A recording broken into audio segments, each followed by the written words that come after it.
Hello everyone, welcome to your favorite YouTube channel, My Project Ideas. Today we are going to make a JavaScript project based on expense tracker. So first let's see the requirements. We require an IDE for running and compiling the source code full and final. We require a text editor for better experience where we are going to write our code. We can write the code on code blocks or VS Code. It depends on you which code editor you want to use. We can use any operating system through which we are going to run our code. This project which we are going to make is basically made on HTML, CSS and JavaScript, and we require an index.html file, script.js file and style.css file. Now let's see the actual code here. Okay, so here I have already made built this code for you. In the index.html, first we are going to write the prototype of the HTML file. Like the doc type HTML, we have selected the language as EN, that is English. Then under the head tag, we have written all those basic things. While you write doc type HTML, you get a snippet. That's the thing what is written here. The character set, the name is viewport, contents are written like width is equal to the device width and initial scale will be 1 point. This is the resolution. Then we are checking whether it's compatible like on what we are performing.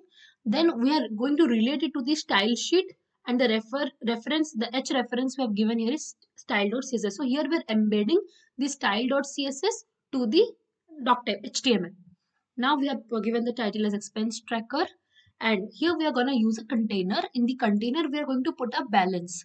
So the balance initial will be $0. Then what we are going to do is we are going to have a class called include expense container, where if the income, the expense will be listed. So the id of the income will be money plus, class will be money plus, and your id is money minus money minus. That means if you're going to add, if you're going to increase, if you're going to have an income, that is your plus.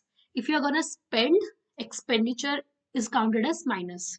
So these are basically the ids. ID is which differentiates you from the other classes. Like in school and colleges, you have an ID, right? Like you have ID 1, your friend has ID 2. So it's a way, it's a unique number which is assigned to you. So this is the unique name which is assigned to the particular class. Then here, the history. Then we're gonna put a heading. H3 is the third heading. H1 is a bigger one. H2 is a bit smaller. H3 is a bit smaller. And we are going to have a new transaction box. So here form control we have. Then we have a label for text. Input type text, and the placeholder will be enter the text. Placeholder is a box where you're going to input your text. Then here again we have the label for amount, and negative will be expense, positive will be income, which I said you before. Input type will be number because we are going to input the money, which is the amount which is written in numbers, and the placeholder will be enter amount. And we have a button. As I have explained you before also, the button is a predefined class in the web development course. So the button has the styling factor. It will have different kinds of shadows and stuff which you're gonna see when we are going to have the style.css. Then we are going to end it like the body and the HTML, the closing tag is mentioned. Now this is the style.css. Here we have selected list and the list plus, and we have given the border right. The border is provided to the right side, which is 5 pixel, solid color, and the color is selected as this green. It's a light green type.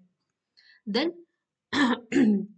this is minus, the minus part, like when you're expending money, spending money. So this is this color red because you're spending, right? It's a warning, don't spend money. Then the delete button. So the cursor will be changing here to pointer. Whatever the cursor will be, when you click on this, it will change to pointer. So this is a kind of pointer, this hand symbol. Then background color is selected, border, color, font size, line height, padding. Padding is the cushion type thing. Like you're providing a margin after which some space are providing padding. Position, top percent, left, transform, opacity, and transition. Then here we are going to have a hover. Hover means if you go and select on that, hover means what? You're going to move the mouse like this continuously. So after hovering, the opacity will change. Now let's move to the JavaScript. Here we are basically creating the documents, the DOM, the document object model. Excuse me. So for balance, we're going to get the element by balance, for money plus, for money minus minus, and so on. Then we have a variable const where local storage transactions, we are going to pass through the JSON, that is JavaScript object notations, and we are going to get the item transactions. Then we are going to initialize let, like the variables are assigned values as let transaction is equal to, we are going to get the item of transactions. If it is not equal to null, we are going to get the transaction. Then when we are going to add the transaction, you have to add a text and a number. First, you are going to trim these spaces. Like I can add $200, I can add space 200. So that space is of no use. So first I need to trim the values. So then what we are going to do is we are going to have a constant transaction. Then we are going to push each transaction, add transaction. Then let's generate the ID. So after generating the ID, we are going to have a sign the transaction amount. If it is less than 0, we are going to have a minus. If it is not less than 0, we are going to have a plus. Then we are going to create the document element as li. So what we are going to do next is we are going to have a transaction inner HTML. So we had an inner HTML, we had a button, we had the span. Then we are going to update the balance, income and expense. So how do we update? If we are going to map the transaction to the transaction amount, and if the amount will be reduced, like if the total amount will be reduced to the fixed value, then that stuff can be done here. Then the income, what will go do, the income will be filtered, reduced and fixed to certain extent. Then the expenses will be checked. Then the remove the transaction ID can also be removed. Like if you want to remove certain transaction ID, you do not need it, then also you can remove. You can update the local storage transaction. You can use init app is the initial function. Then you can submit it. Now I hope you understood this. Now let's see the exact interface.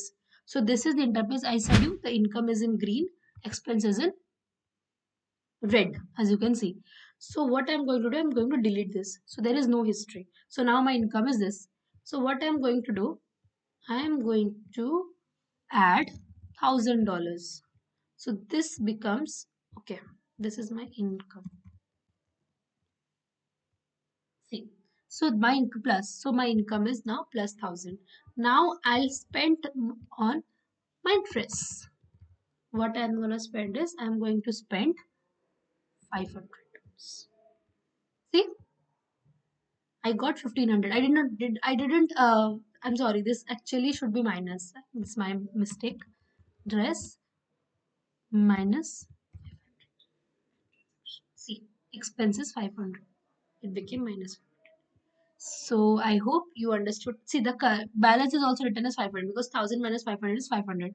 So I hope you understood this working of this code. For more interesting project ideas, stay tuned to our channel. Thank you.